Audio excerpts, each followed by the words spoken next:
This season just really like rockets in further. Now that we already know everybody, it just gets even deeper into this kind of terrain of everybody's got sort of their own motives, and the institution itself has its own motives, including like the people running it. And there's like a lot of different forces coming into play to sort of mean that no particular person can, ever be in control.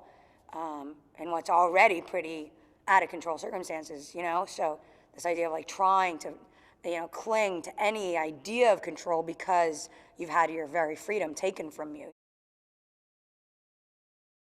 This year it just goes all the way in. I mean, there's like no more, like there's no time left for, get to know this guy and get to know that you know him, and now we're going in. And people are not what they seem.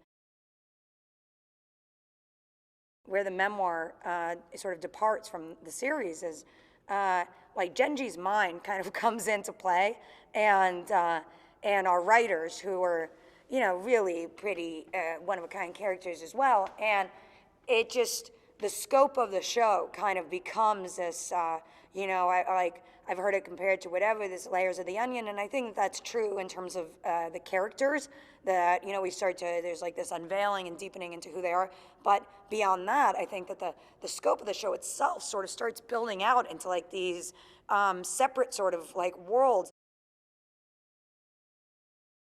My experience with Jenji was just like, I mean, I met her, she had like brought me in to do this, the finale on Weeds, and I was already really excited. Like as soon as I met her, I was like, holy cow, this is a major human being right here. And I mean, just,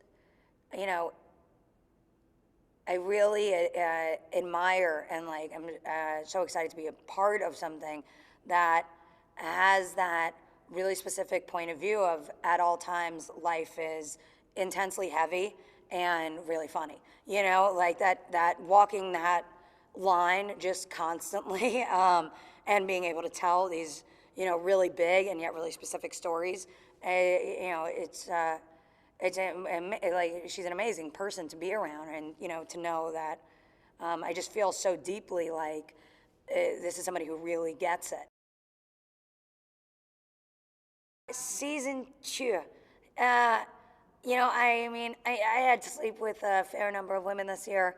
I was actually not my favorite because it was so awkward.